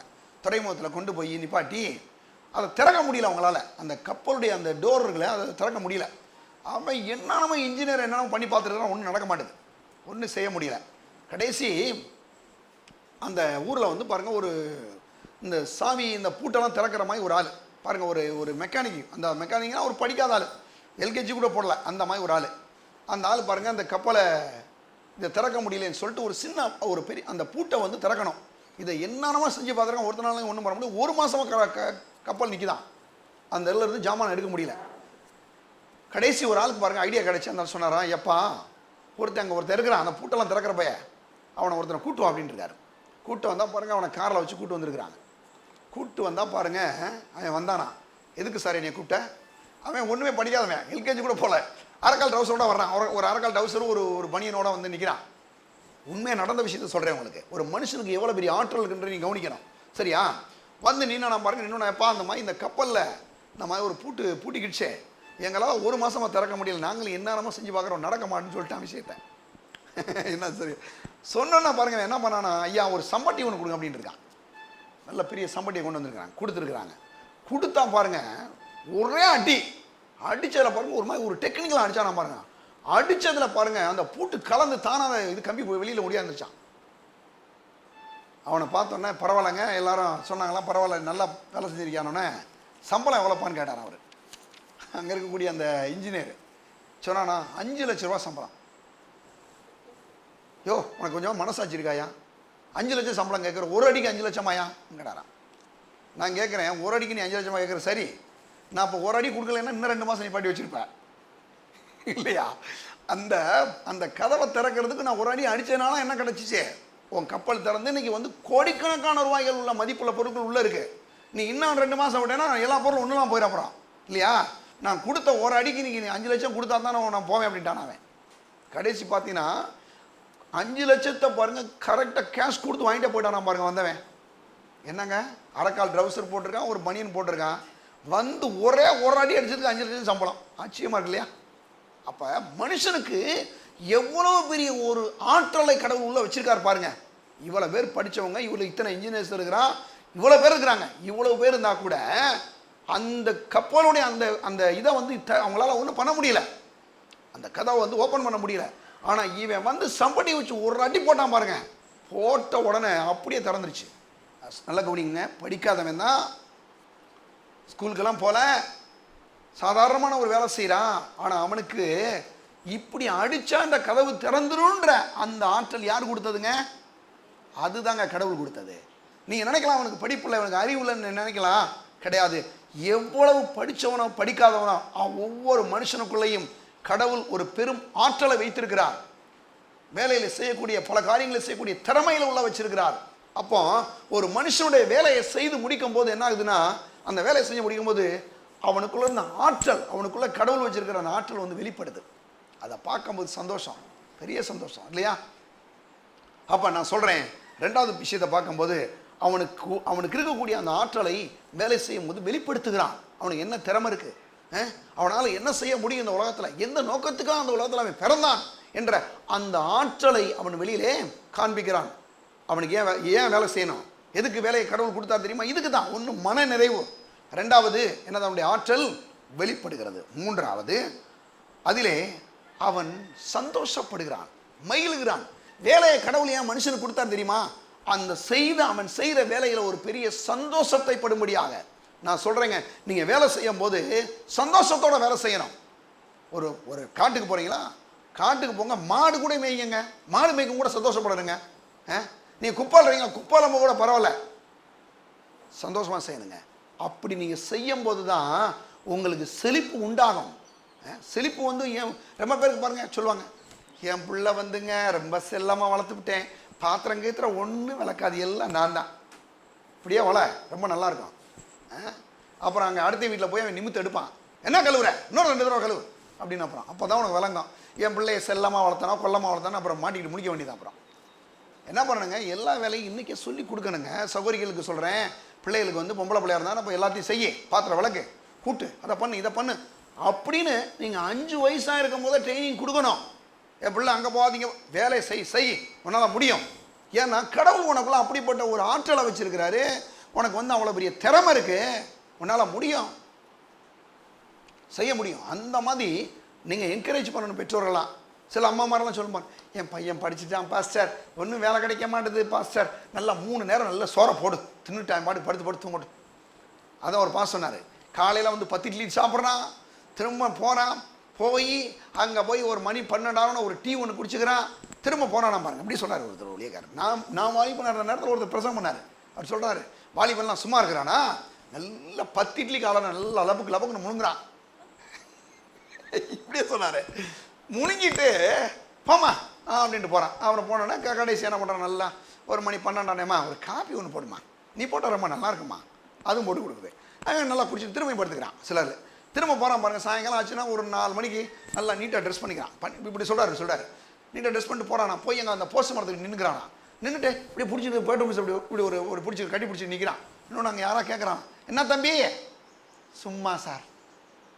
அவர் சொல்கிறார், இவன் சும்மா நிற்கிறானா, 10 இட்லி முடிக்கிறாங்க காலையில், மத்தியானம் அவர் சொல்கிறாரு, மத்தியானம் 1 குண்டா சாப்பிட்டான், நல்லா சாம்பார் ரசம் எல்லாம் வச்சு இந்த அம்மா போட்டுச்சு. கேட்டால் என் பிள்ளை பாவம் நல்லா சாப்பிடணும்னு சொல்லுது. என்ன தான் பிள்ளை வளர்க்குதோ தெரில பாருங்க, இப்படி ஒரு பிள்ளையாது. நான் சொல்கிறேன், உண்மையாக சொல்கிறேங்க, நான் யாராவது பாருங்கள், யாராவது நீ வருத்தப்படாது, இவரை நான் இருக்கும்போது சொல்கிறாரு அப்படியே பாருங்கள். அடுத்து 4 மணி 5 மணிக்கு மேலே அப்படியே நல்லா நீட்டாக ட்ரெஸ் பண்ணிட்டு அங்கே போய் நின்றுக்கிறானா, நின்றுட்டு யாராவது சில ஆளோட பேசிக்கிறானா. அங்கேருந்து போயிட்டு வந்தானா திரும்ப நைட்டு வந்து 5 தோசை சாப்பிட்றான், நல்லா அப்புக்குன்னு சாப்பிட்டு திரும்ப படுக்க போகும்போது ஏமா ஒரு கிளாஸ் பால் கொடுமா, அதையும் குடிச்சிட்டு படுத்துறான். திரும்ப காலையில் நைட்டு பூரா என்ன வேலை. இப்படி நீங்கள் பிள்ளைகளை வளர்த்தீங்கன்னா ஏங்க உங்கள் பிள்ளை இந்த உலகத்தில் என்னங்க செய்யும், அது வேலையை செய்ய வேணாமா? கடவுள் வந்து அந்த பிள்ளைக்குள்ள ஒவ்வொரு பிள்ளைகளுக்கு ஒரு பெரிய ஆற்றலை, ஒரு பெரும் திறமையை கடவுள் வைத்திருக்கிறார். அந்த திறமையை நீங்கள் வெளிக்கொண்டு வரணும். எப்படி வெளிக்கொண்டு வர போகிறீங்க? அதனால் அது சந்தோஷப்பட, நான் பார்க்குற வேலை, இந்த வேலை மூலமாக என்ன செய்யட்டும், அநேகர் என் மூலமாக சந்தோஷப்படட்டும். முதல்ல அவனுக்கு, அந்த ஆளுங்களுக்கு சந்தோஷம் வரணும். நான் செய்கிற வேலையா, இந்த வேலை நிமித்தம் சந்தோஷம் வரட்டும். ஒரு வியாபாரம் பண்ணுறோம், ஒரு தொழில் பண்ணுறோம், ஏதோ ஒன்று செய்கிறோம், மாடு கூட மேய்க்கிறோம். விடுங்க, மாடு நல்லா மேய்ச்சிட்டு தான் சந்தோஷமாக இருக்கும். எங்கள் அப்பா பாருங்க, அந்த மாடை மேய்ச்சிட்டு மாடு வயிற்று மட்டும் பார்ப்பாரு, பயங்கரமான ஆள். ஏய் மாடை கட்டி போட்டே நல்லா அவுத்து விட்டியாடான்னு கேட்பாரு. இல்லைப்பா அவுத்து தான்ப்பா விட்டான். என்ன மாடு ஒரு பக்கம் குறைஞ்ச மாதிரி தெரியுது, அவங்களுக்கு தெரியும் பாருங்க. அந்த விவசாயிகள் எல்லாம் ரொம்ப தெளிவாக இருப்பாங்க. மாடுக்கு வயிறு கம்மியாக இருக்குன்னு மாடு வச்சிருக்க ஆளுக்கு வயிறு எரியும், ஐயோ போச்சே மாடு சரியாம இல்லையேன்னு. நான் சொல்கிறேங்க, இப்படி தாங்க இந்த வேலையை செய்ய கற்றுக்கணும். மாடு தின்னலன்னா போய் தொலைது போ அப்படின்னு விட்டா மாடு கொஞ்ச நாள் செத்தே போயிடும். புரியுதா உங்களுக்கு? அப்போ மாடே நல்லா இருக்கணும். அப்போ அந்த வேலையை செய்கிறதுல வந்து ஒரு சந்தோஷம் ஏற்படணும். ஏன்னா உள்ளுக்கு என்ன இருக்கணுங்க, மனுஷனுக்கு என்று ஒரு ஒரு சந்தோஷம் வேலை செய்யும் போது மகிழ்ச்சி ஏற்படுது. வேலை செய்யும் போது நீங்கள் அந்த வேலைக்கு அனுப்பிச்சு அந்த வேலை செய்யலாம் பாருங்க, சந்தோஷம் ஏற்படுது பார்த்தீங்களா, அது அளவில்லாதது. ஏன்னா இவனால் செய்யப்படுது. ஒரு வேலை இவன் உருவாக்குறான், அதை செஞ்சு பார்த்தோன்னா இவனுக்கே ஒரு சந்தோஷம் ஏற்படுது. சந்தோஷப்பட்டு என்ன பண்ணுறான்னா அந்த அந்த அந்த வேலையை பார்க்கும்போது அவனுக்கு ஒரே சந்தோஷம்தான், பார்க்கும்போது ஒரு மகிழ்ச்சி. அதுக்கு தான் கடவுள் என்ன பண்ணாரா, மனுஷனுக்கு வேலையை கொடுக்கிறார். நாலாவதாக தேவனுடைய நோக்கத்தை அவன் இந்த பூமியிலே நிறைவேற்றுகிறான். வேலையை கொடுக்கும்போது இவனை கடவுள் எந்த நோக்கத்துக்காக அந்த உலகத்தில் சிருஷ்டித்தாரோ இல்லையா, அந்த நோக்கத்தை என்ன பண்றார் தேவன், அவன் மூலமா நிறைவேற்றும்படியாகவே தேவன் அவனுக்கு வேலையை கொடுத்திருக்கிறார். வேலை செய்யும் போது பாருங்க, பாஸ்டர் வந்து வேலை செய்யறாரு, ஊழியம் செய்யறாருனால அவன் தான் தேவ திட்டத்தை நிறைவேற்ற நினைக்க கூடாது. நான் சொல்றேங்க, நீங்க என்ன வேலை பார்த்தாலும் உங்க கடவுளுடைய திட்டத்தை நீங்க நிறைவேற்றுறீங்க இல்லையா. நீங்க டீச்சரா இருக்கீங்களா, நீங்க விவசாயம் பண்றீங்களா, நீங்க இதுல ஒன்று வேலை செய்யறீங்களா, அங்க கடவுளுடைய திட்டத்தை நீ நிறைவேற்றுவீங்க இல்லையா. ஏன்னா அதுக்கு தான் மனுஷனுக்கு என்று தேவன் என்ன பண்றாருங்க, வேலையை கொடுத்தார். அந்த நோக்கமும் திட்டமும் தேவன் கொடுத்த அந்த நோக்கமும் அந்த திட்டமும் அவன் வாழ்க்கையை நிறைவேறுவதற்காகவே கடவுள் என்ன பண்றாரு, அவனுக்கு வேலையை கொடுக்கிறார். ஒரு வேலை செய்யும் போது அந்த வேலையில கடவுள் உங்க மேல வச்சிருக்கிற அந்த நோக்கமும் திட்டமும் நிறைவேறும். அவர் இந்த உலகத்துல என்ன நோக்கம் உங்க மூலமா வச்சிருக்காரோ, திட்டம் என்ன வச்சிருக்காரோ அதை உங்க மூலமா நிறைவேற்றுகிறார். அதற்காகத்தான் தேவன் என்ன பண்ணறான், உங்களுக்கு இந்த பூமியிலே வேலையை கொடுத்திருக்கிறார் இல்லையா. வேலையை செய்யும் போது அது நடக்குது. அது மட்டும் இல்லாம தேவன் இல்லாமல் பாருங்க, இன்னைக்கு அநேக மக்கள் பிரயாசப்படுறாங்க. இன்னைக்கு அநேக நேரங்கள்லாம் பாருங்க, மக்கள் என்ன பிரயாசப்படுறாங்க தெரியுமா, ஆண்டவரே இல்லாமல் பிரயாசப்படுறான். வேலை நைட்டு பூரா வேலை செய்கிறான், பகல் பூரா வேலை செய்கிறான், வேலை செய்யணும்னு சொல்கிறான். என்னங்க மாடா உழைச்சி ஓடா தெரிஞ்சு ஒன்றும் இல்லைங்க. ஏன்னா நல்ல கவனிங்களேன், வேலை செய்யும் போது வேலை செய்து கர்த்தருடைய ஆசீர்வாதமே ஐஸ்வர்யத்தை தரும், அதனோட வேதனையை கூட்டார். அப்போ கர்த்தருடைய ஆசீர்வாதம் தான் வேலையே நல்லா நடக்கும். அப்போ தான் அந்த ஆசீர்வாதம் வரும், அப்போ தான் மிச்சம் எடுக்க முடியும். இல்லைன்னா அவன் வேலை செய்கிறதுக்கும் அவன் செலவு சரியாக போயிடும். அப்புறம் கடைசி ஒன்றும் இல்லாமல் உட்காந்துருப்பான். என்ன சார் ஒன்று போட்டு ஒன்று சரி வர மாட்டேதுங்க, ஒன்று மிச்சம் எடுக்கலைங்க, பூரா நஷ்டங்க. ஒரு சால் நான் லாபம்னு எழுதி வச்சிருக்கிறான், லாபமே வரமாட்டுது. பார்த்துருக்கீங்களா, நான் சில இடங்களில் பார்த்துருக்கேன், லாபம் அப்படின்னு போட்டிருக்கான். எங்கே லாபம் போட்டாப்புல உனக்கு லாபம் வந்துட போதா, நீ உட்காந்துட்டு தான் இருக்கிற போகிற. ஆனால் உண்மையிலே லாபத்துக்கு சொந்தக்கார இடம் நம்முடைய ஆண்டவர் தான். நம்ம எழுதினாலும் எழுதலைனாலும் கண்டர் பாருங்க, ஆண்டவராக இயேசு கிறிஸ்து நம்ம வாழ்க்கையில் இருப்பார் என்றால் நாம் செய்வது எல்லாமே லாபமாக இருக்கிறது. அப்போ நல்லா கவனிங்களேன், அப்போ அந்த தேவன் இல்லாமல் பிரயாசப்படும் போது என்ன ஆயிருதுன்னா, அந்த வேலை அவனுக்கு சரியாக ஒரு பலனை கொடுக்க மாட்டுது, அவன் ஒன்றும் இல்லாமல் இருக்கிறான். அப்போ அவன் என்ன செய்யணும்னா பாருங்க, தேவன் நம்முடைய எல்லா தேவையிலையும் அவர் எப்படிப்பட்டவராக இருக்கிறாரு, சந்திக்கிறவராக இருக்கிறார். நம்முடைய எல்லா விதமான தேவைகளையும் சந்திக்கிறவராக இருக்கிறார். நல்லா கவனிங்க. அப்போ வேலை செய்யறதுனால மட்டும் சந்திக்கப்படுறது கிடையாது, வேலை செஞ்சால் நமக்கு எல்லாமே சந்திக்கப்படுற அப்படி கிடையாது. நாம் வேலை செய்வது எது கொடுக்கப்பட்டிருக்குன்னா இந்த காரியங்கள் தான் கொடுக்கப்பட்டிருக்கு. அப்போ எதுக்காக நம்ம பாருங்க இந்த வேலை செய்யும் போது இவ்வளவு நன்மைகள்லாம் நடக்கலையா. அப்போ ஆனால் வேலை செய்யாமலே நம்முடைய எல்லா தேவையும் சந்திக்கப்படும் கடவுள் உண்டாக்கினார் மனுஷனை. ஆனால் இவன் என்னைக்கு பாவம் செஞ்சானோ அன்னைக்கு தான் என் வாழ்க்கையில் என்னது, வேலை செஞ்சால் தான் சாப்பிடன்ற கட்டாயமாகி போச்சு இல்லையா. அதுக்கு முன்னால் என்னன்னா, இவன் ஆண்டவரை போய் ஆராதிக்கிறான். ஆராதிக்கும் போது அந்த ஆராதனையில் அவரோடு பழகும் போது மனுஷனுக்கும் தேவனுக்கு இருக்கக்கூடிய அந்த உறவு, அந்த ஐக்கியம் அது இருக்கும்போது இவனுடைய தேவை சந்திக்கப்படுது. பாருங்க, குறிப்பாக வேலை செய்யறதுனால சந்திக்கப்படுறது கடவுளுடைய சித்தம் அல்ல இல்லையா. ஆண்டவருடைய சமூகத்தில் போய் அவரை ஆராய்ச்சி, அவரை துதிச்சு, அவரை பாடி, அவரை ஸ்தோத்திரம் பண்ணி அவரோடு பழக பழக இவன் வாழ்க்கையில் எல்லா விதமான ஆசீர்வாதங்களை பெற்றுக்கொள்ள முடியும், ஐஸ்வர்யங்களை பெற்றுக்கொள்ள முடியும். அதுதான் கடவுளுடைய திட்டம். ஆனால் என்ன ஆகி போச்சு, இவன் என்னைக்கு இந்த பாவத்தை செஞ்சானோ அன்னைக்கு இந்த வேலை செஞ்சால் தான் சாப்பிடன்ற ஒரு கட்டாயம் ஆகி போச்சு இல்லையா.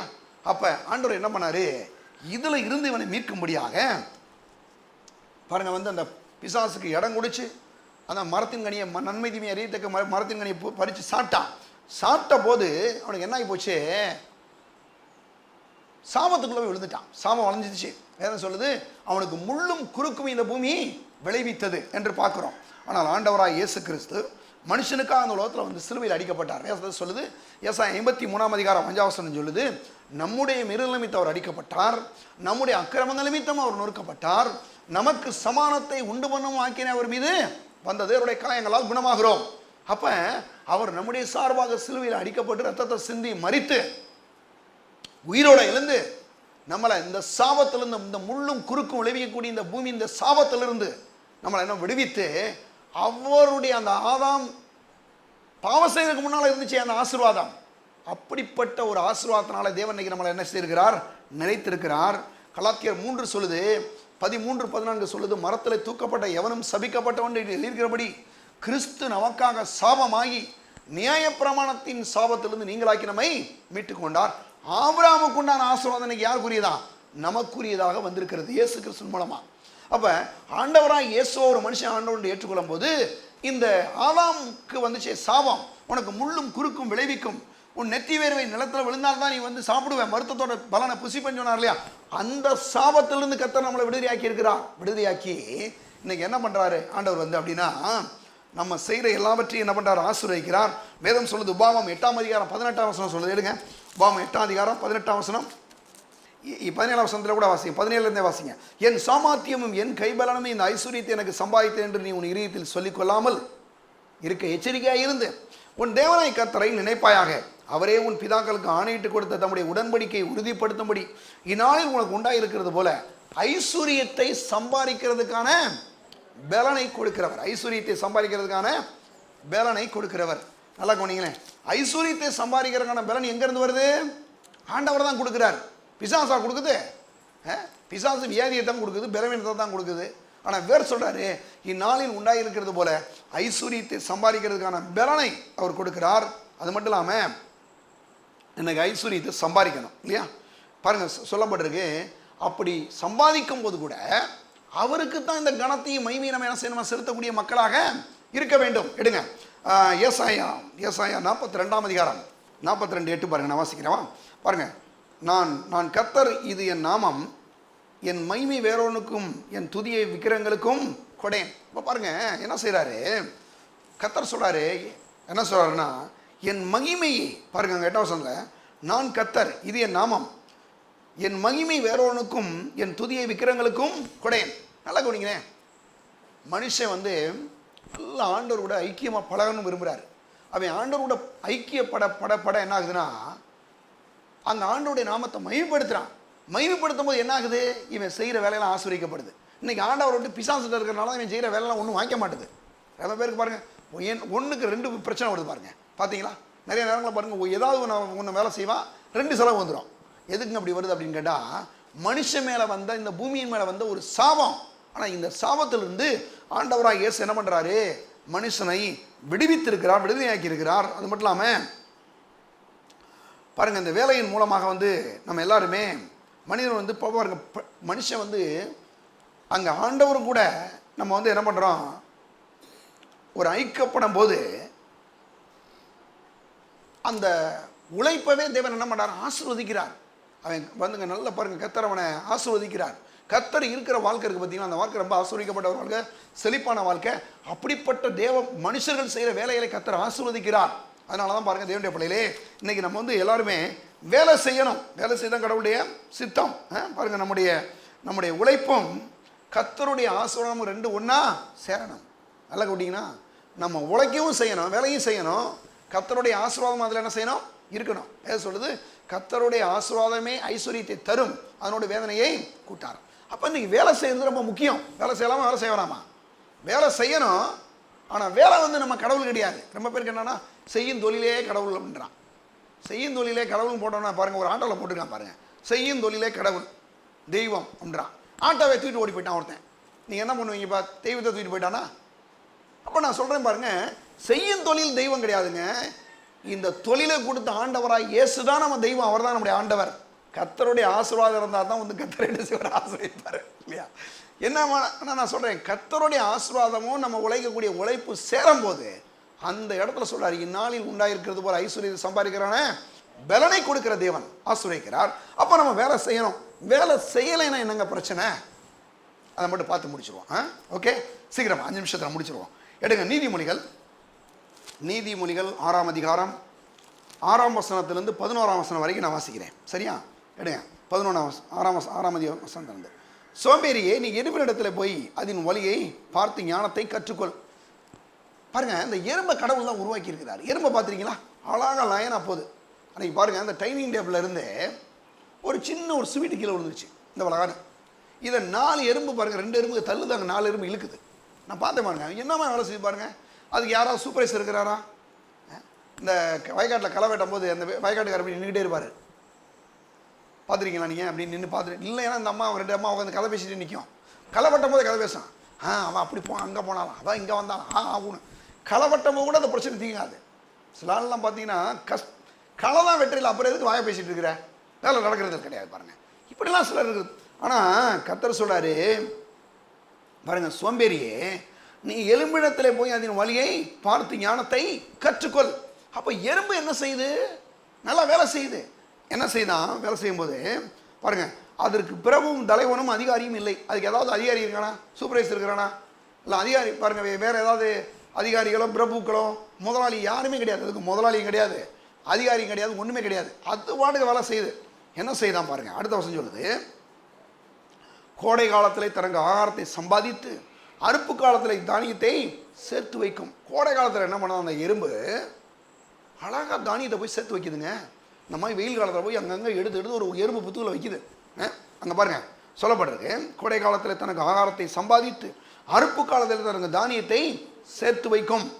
சோம்பேறியே நீ எவ்வளவு நேரம் படுத்திருப்பாய், எப்பொழுது உன் தூக்கத்தை விட்டு எழுந்திருப்பாய். சில ஆள் பாருங்க, தூங்குறான்னு வச்சுக்க, வேணும்னே தூங்குவான் பாருங்க. மணி 8 மணி 9 வரைக்கும் தூங்குறது. இவனெல்லாம் வச்சு நம்ம நாட்டில் என்ன பண்ண முடியும்? கேட்டால் சொல்கிறான் பார்த்தீங்கன்னா, சில ஆள்லாம் சொல்ல மாதிரி நம்ம நாட்டில் நம்ம ஊரில் வாய்ப்பு கிடையாதுங்க, எல்லாம் வெளிநாட்டுக்கு போனால் தான் நடக்குன்ற மாதிரி சொல்கிறான். நீ எங்கே போனாலும் நீ அதே ஆள் தானே. நான் என்ன சொல்கிறேன்னா பாருங்கள், நல்லா நீங்கள் புரிஞ்சுங்க. ஒரு வேலையை செய்யும் போது இந்த ஊர்லேயே நல்லா வேலையை செஞ்சீங்கன்னா இன்னும் நல்லா வேலை செஞ்சிடலாம். பாருங்கள், இந்த எறும்பு போய் எவ்வளோ அழகாக வேலை செய்து பாருங்களேன். தூங்குறது போய் பாருங்கள், அங்கே சொல்லுங்க, சோம்பேறியே நீ எவ்வளோ நேரம் படுத்திருப்பாய், எப்பொழுது உன் தூக்கத்தை விட்டு எழுந்திருப்பாய். பாருங்க கேட்குறாரு, அப்படின்னா ஒரு கேள்வி கேட்குறாரு, இன்னும் கொஞ்சம் தூங்கட்டும், இன்னும் கொஞ்சம் உறங்கட்டும், இன்னும் கொஞ்சம் கை முடக்கி கொண்டு நித்திரை செய்யட்டும் என்பாயோ. சிலருக்கெல்லாம் பாருங்கள் எந்திரிக்க முடியலன்னு வச்சுங்களேன், வேணும்னு இந்த கையை முடக்கி வச்சுட்டு தூங்குறது. இன்னும் பாருங்கள், அடுத்து பாருங்கள், இன்னும் அடுத்த வருஷம் போது உன் தருத்திரம் வழிபோக்கனை போல. இப்படி தூங்குனீங்கன்னா தருத்திரம் உன் வழிபோக்கனை போலவும். திடீர்னு உள்ளே வந்து ஒரு வீட்டுக்குள்ள நுழைஞ்சு என்ன பண்ணுறான், எல்லாத்தையும் கலட்டு அப்படி இப்படின்னு போகிறான் பாருங்க, அந்த மாதிரி வருவானா பாருங்க. யாரு? தருத்திரம் வந்து வருமா, வீட்டுக்குள்ளே வருமா பாருங்க. இங்கே சொல்லப்பட்டிருக்கு, தருத்திரம் வழிபோக்கனை போலவும் உன் வறுமை ஆயுதம் அணிந்தவனை போலவும். துப்பாக்கி எடுத்துகிட்டு ஒருத்தன் வரான்னு வச்சுக்கோங்க வீட்டுக்குள்ள, துப்பாக்கி எடுத்துகிட்டு ஒருத்தன் வந்து மிரட்டுறான், எல்லாத்தையும் கூட அப்படின்னா எப்படி இருக்கும், பயமாக இருக்கும் இல்லையா? அந்த மாதிரி இந்த தருத்திரம் என்ன செய்யுமா, வந்து ஒரு மனுஷனுக்குள்ளே வந்து அவனை வந்து அப்படியே பாருங்க, சொல்லுங்க பாருங்க, சொல்லப்பட்டிருக்கு, உன் தருத்திரம் வழிபோக்கனை போலவும் உன் வறுமை ஆயுதம் அணிந்தவனை போல வரும். சடுதியாக வந்துடும். ஏன்னா நீ வேலை செய்யலைன்னா உனக்கு இப்படியெல்லாம் வரும். அப்போ வேலை செய்யும் போது கத்தர் என்னது, வேலை செய்யணும். ஆனால் அந்த வேலை கத்தர் இருக்கும்போது செய்யும்போது அந்த வேலை ஆசீர்வதிக்கப்படும். சிலருக்கு வேலை நான் நைட்டும் பகலும் தூங்காமல் வேலை செய்யலாம், ஒன்றும் உருப்பட மாட்டுது. ஏன் தெரியுமா? அங்கே கத்தர் இல்லை. சிலர் கத்தர்லாம் தெரியும், சர்ச்சுக்கெல்லாம் கூட சிலராக வர்றது உண்டு, ஆனால் வேலை செய்கிறதே இல்லை. அப்படி இருந்தீங்கனாலும் பிரச்சனை தான் இல்லையா?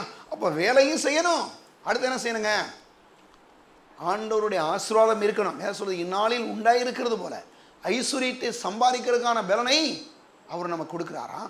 கர்த்தரின் ஆசீர்வாதமே ஐஸ்வர்யத்தை தரும், அதனுடைய வேதனையை கூட்டார். அப்போ அந்த எறும்பை பார்த்து கற்றுக்கிற சொல்கிறார், அந்த மாதிரி வேலை செய்யணும் அப்படின்றாரு. எடுங்க இன்னொரு வசனத்துக்கு போகலாம், எடுங்க. அதிலே நீதிமொழிகள் 19ஆம் அதிகாரம் 14ஆம் வசனம். சோம்பேறி தன் கையை களத்திலே வைத்து அதை திரும்ப தன் வாயாண்டைக்கு எடுக்காமல் இருக்கிறானா. சோம்பேறி எப்படிப்பட்ட சோம்பேறி தெரியுமா? இவன் பயங்கரமான சோம்பேறி, கில்லாடிவேன், வேலைக்கு போக சோம்பேறி இல்லை, சாப்பிட்றதுக்கு அவனுக்கு பிரச்சனை. என்னன்னு கேளுங்களேன், சாப்பாடை சோட்டில் போட்டாச்சு, எங்கே போட்டாச்சு, தட்டு நிறைய போட்டாச்சு, எல்லாம் ஊற்றியாச்சு, எல்லாம் வச்சு எல்லாம் கறி கிரிலாம் போட்டாச்சு, இங்கேருந்து எடுத்து அப்படி மேலே அப்படி கொண்டு போகிறக்கு உனக்கு வைக்குது. அவன் சொல்கிறானா, என்ன சொல்கிறான் பாருங்க, அங்கே வந்து சாலமோன் ரொம்ப அருமையாக சொல்கிறாரு. என்ன சொல்கிறாரு, சோம்பேறி தன் கையை களத்திலே வைத்து என்ன பண்ணுறான், அதை திரும்ப தன் வாயண்டைக்கு எடுக்காமல் இருக்கிறான். இப்படி ஒரு சோம்பேறி நீங்கள் பார்த்துறீங்களா? சிலருக்கெல்லாம் பாருங்க ஊட்டி விடுறதுக்கெல்லாம் சில ஆள்கள் இருக்குது. இப்போ சின்ன குழந்தையா இருக்கும்போது ஊட்டி விட்டீங்கன்னா ரைட்டு தான், நான் ஒத்துக்கிறேன். சில ஆள்லாம் 20 வயசுக்கு மேலே போய் ஊட்டுறதுக்கெல்லாம் ஆள் இருக்குது, பார்த்துறீங்களா? அவன் சாப்பிட போதும்மா அம்மா போதும்மா படா உகரா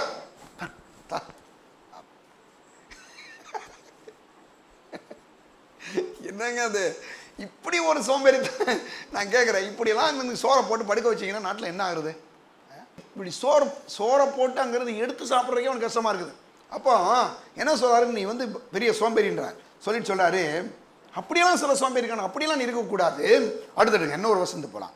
எடுங்க, நீதிமொழிகள் 21ஆம் அதிகாரம் 5வது வசனம். சோம்பேறியின் கைகள் வேலை செய்ய சம்மதியாததினால் அவன் ஆசை அவனை கொள்ளும். என்ன சொல்லுதான்?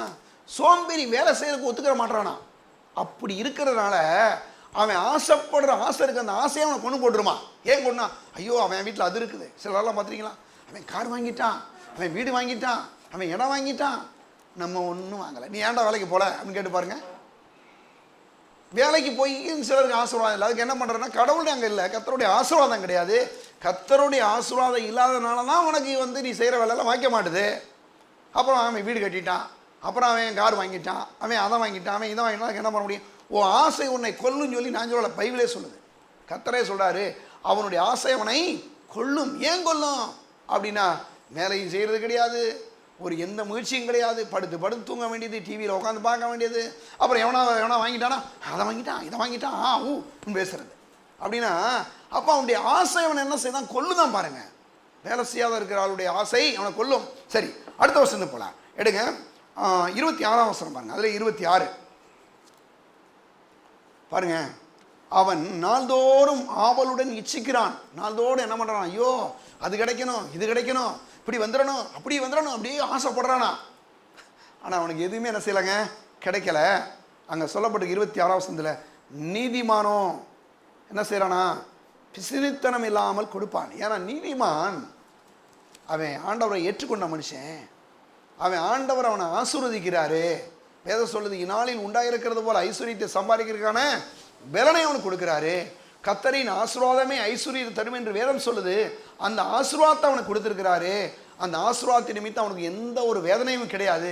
இப்போ என்ன பண்ணுறான்? மற்றவனுக்கு தாராளமாக ஈஸியாக கொடுக்குறான். போயா சாப்பிட்டு போ, ஏன்னா அங்கே கர்த்தர் ஆசீர்வாதம் இருக்கு இல்லையா? தேவனுடைய பிள்ளைகளை கர்த்தருடைய ஆசீர்வாதம் இருக்கும்போது ஐஸ்வர்யம் கிடைக்கிறது மட்டும் இல்லாமல் மற்றவங்களுக்கு கொடுக்கக்கூடிய நல்ல ஒரு இருதயம் ஏற்படும், அதில் சந்தோஷமே ஏற்படும். கடைசியாக ஒரே ஒரு வசனத்தை பார்த்து முடிச்சிருவான். எடுங்க, 1 தெசலோனிக்கேயர் 3ஆம் அதிகாரம், சீக்கிரம் எடுங்க, 10ஆம் வசனம் பாருங்க. ஒருவன் வேலை செய்ய மனதில்லாது இருந்தால் அவன் சாப்பிடவும் கூடாது என்று நான் உங்களிடத்தில் இருந்தபோது உங்களுக்கு கட்டளையிட்டோமே. என்ன சொல்றாரு? நீ வேலை செய்யலைன்னு என்ன பண்ண வேணாம், சாப்பிடக்கூடாதுன்னு கட்டளையிட்ட கிடையாது. வேலை செய்யலைன்னு சாப்பிட முடியாது, அவ்வளோதான். அடுத்த வசனத்தில் பாருங்களேன். அடுத்த வசனம் பார்த்தீங்கன்னா, உங்களில் சிலர் யாதொரு வேலையும் செய்யாமல் வீண் அலுவற்காரராய் ஒழுங்கற்று திரிகிறார்கள் என்று கேள்விப்படுகிறோம். சர்ச்சுக்கு எழுதுறாரு அப்போஸ்தலனாகிய பவுல் சொல்றாரு, சிலர் வேலை செய்யாம சும்மா எங்கிட்டாவது ஊர் சுத்திக்கிட்டு திரிகிறது. அவர் அப்படி தான் சொல்றாரு. என்ன சொல்றாரு அப்படின்னா, உங்களில் சிலர் யாதொரு வேலையும் செய்யாமல் வீண் அலுவற்காரராய் ஒழுங்கற்று திரிகிறார்கள் என்று என்ன செய்கிறேன்? கேள்விப்படுகிறேன். வீணா சும்மா ஊர் சுத்துறது. கேட்டால் அங்கே போனேன், இந்த இங்கே போனேன், இந்த அதை பண்ணிட்டேன், இந்த இதை பண்ணிட்டேன், ஒன்றுமே 10 பைசாவுக்கு பிரயோஜனம் இல்லை. ஒரு பிரயோஜனம் இல்லை. பிரயோஜனம் இல்லாமல் எந்த வேலை செய்கிறது பாருங்க, என்ன கிடைக்கும்? ஒன்றும் கிடைக்காது. பாருங்க, அடுத்து சொல்றாரு, அடுத்த வசனம் பாருங்க. இப்படிப்பட்டவர்கள் அமைதலோட வேலை செய்து தாங்கள் சொந்த சாப்பாட்டை சாப்பிட வேண்டும் என்று நம்முடைய கர்த்தராகிய இயேசு கிறிஸ்துவினாலே அவர்களுக்கு கட்டளையிட்டு புத்தி சொல்லுகிறோம். என்ன செய்யணுமா? நீ வேலை செஞ்சு என்ன பண்ணுவோம்? சொந்த சாப்பாடு சாப்பிடு. வேலை செய்யாமல் இருந்துட்டு வண்டி ஓட்டக்கூடாது. பாருங்க, ஒரு முறை ஒரு ஊழியக்காரர் சொல்றாரு, சென்னையில் ஒரு வயசானவர், வயசு ஒரு 50, 60, 70 வயசுக்கு மேலே உள்ள 70 வயசுக்கு மேலே ஒரு தாத்தா, அவர் தான் அந்த வீட்டில் வேலை செய்கிறார். வெறும் 600 ரூபாய் சம்பளம். அந்த வீட்டில் 4 பேர் படிச்சிருக்கிறான். ஒரு சின்ன ஒரு குடிசை வீடு. அந்த வீட்டில் பாருங்கள், இந்த பாஸ்டர் போய் பார்க்க போனாராம். 4 பேர் படித்து நல்ல டிகிரி ஹோல்டருங்க. சொல்கிறானா, ஏன் இவ்வளோ சின்ன வீட்டில் இருக்கிறீங்க, ஏன் இவ்வளோ கஷ்டப்படுறீங்க கேட்டால், எங்களுக்கெல்லாம் வேலை இல்லை பாஸ்டர், எங்கள் அப்பா தான் ஒருத்தர் 600 ரூபா சம்பளம் வாங்குறாரு, அவருக்கு பார்த்தீங்கன்னா பாவம் 70 வயசுக்கு மேலே ஆச்சு.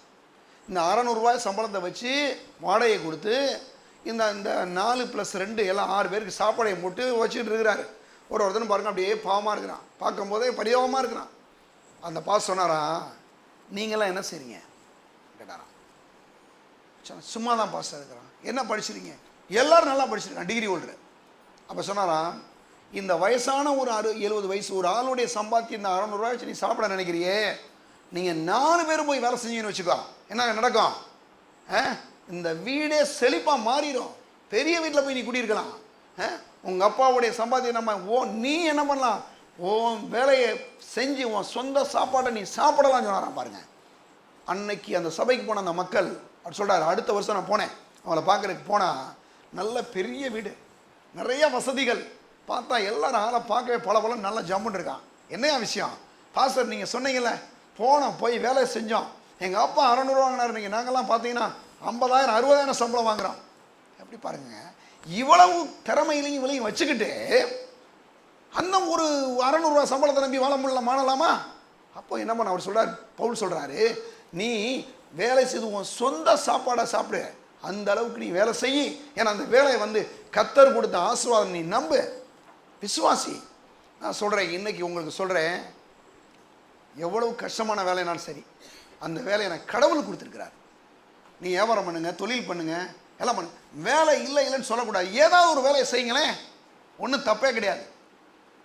கடவுள் ஒரு மனுஷனுக்கு வேலையை கொடுக்குறாருன்னு நம்பி விசுவாசித்து அந்த வேலையை நீங்கள் சந்தோஷமாக செஞ்சீங்கன்னா, நான் சொல்கிறேன், கர்த்தருடைய ஆசீர்வாதமே ஐஸ்வரியத்தை தரும் வேலையை கூட்டார். இப்படி நீங்கள் வேலை செய்யும் போது கர்த்தருடைய ஆசீர்வாதமும் அந்த வேலையும் அங்கேருந்து சேரும் போது என்ன நடக்குது தெரியுமா? கண்டிப்பாகவே செழிப்பு வரும். ஏன்னா செழிப்பு கர்த்தருடைய ஆசீர்வாதம். இப்போ இன்றைக்கி ஒரு நல்ல தீர்மானம் எடுங்க. யாராவது வீட்டில் வேலைக்கு போகலாம், அவனை வேலைக்கு அனுப்புங்க. யாராவது வீட்டில் பிள்ளைங்க வேலை செய்ய வைங்க. நான் சொல்கிறேன், வேலை செய்ய உண்மையாக செஞ்சு பாருங்கள். ஒரு நாள் நீங்கள் அழுக மாட்டீங்க, கண்ணீர் விட மாட்டீங்க. அந்த கர்த்தருடைய ஆசீர்வாதம் உங்களுக்கு ஐஸ்வரியத்தை கொடுக்கும். கர்த்தர் உங்களை ஆசீர்வதிப்பார். எல்லாரும் எழுதி நிற்போமா? பாடுவோம். பரலோக பிதாவை நம்மை துதிக்கிறோம். ஆண்டவராய் இயேசு உடைய பெற்ற ரத்தத்தை மீண்டுமாக உடைய ஜனங்கள் மேலே நாங்கள் தெளிக்கிறோம். கர்த்தாவே, உடைய மக்களை நீர் இயேசுவின் நாமத்தில் ஆசீர்வதிப்பீராக. கர்த்தாவே, நாளில் உண்டாயிருக்கிறது போல ஐஸ்வரியத்தை சம்பாதிக்கிறதுக்கான பலனை கட்டளையிடுவீராக. கர்த்தரின் ஆசீர்வாதமே ஐஸ்வரியத்தை தரும், அதனோடு வேதனையை கூட்டார் என்று சொல்லி வாசிக்கிறோமே. அந்த வார்த்தையின் படி இந்த நாளில் உடைய மக்களை ஆண்டவரே ஐஸ்வரியத்தினாலே நிறைத்தபடியால் ஆசீர்வதித்தபடியால் செழிப்பை உடைய ஜனங்களுக்கு நீர் கட்டளையிட்டபடியாலும் ஸ்தோத்திரிக்கிறோம். உடைய மக்களை ஆசீர்வதியும் இயேசுவின் நாமத்தில் ஜெபிக்கிறோம் பிதாவே, ஆமென். நம்முடைய கர்த்தராகிய இயேசு கிறிஸ்துவின் கிருபையும் பிதாவாகிய தேவனுடைய அன்பும் பரிசுத்த ஆவியானுடைய ஐக்கியமும் இப்பொழுதும் எப்பொழுதும் நம்மோடு கூட இருப்பதாக, ஆமென். இயேசு ராஜாவுக்கே, இயேசு ராஜாவுக்கே, இயேசு ராஜாவுக்கே ஜெய். கர்த்தர் உங்களை ஆசீர்வதிப்பார். ஸ்தோத்திரம்.